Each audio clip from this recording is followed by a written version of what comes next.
শুধুমাত্র এই দোয়াটি একবার পড়েন, আল্লাহ তাআলা আপনার 90 বছরের গুনাহ মাফ করে দেবেন ইনশাআল্লাহ।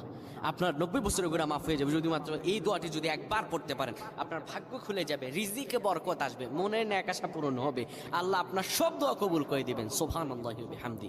এত ফজিলত, এই দোয়াটা আপনারা শেয়ার করে দিবেন। এই যুবকেরা, আমল না করেও সওয়াব পাবা। তোমার একটি শেয়ারে, একটা বাটনে প্রেস করে তুমি সওয়াব পেয়ে যাবা। কারণ তুমি আমল না করো, অন্য কেউ যদি তোমার শেয়ারের বদৌলতে আমল করে, সওয়াব তুমি পেয়ে যাবা। নবীজির হাদিস।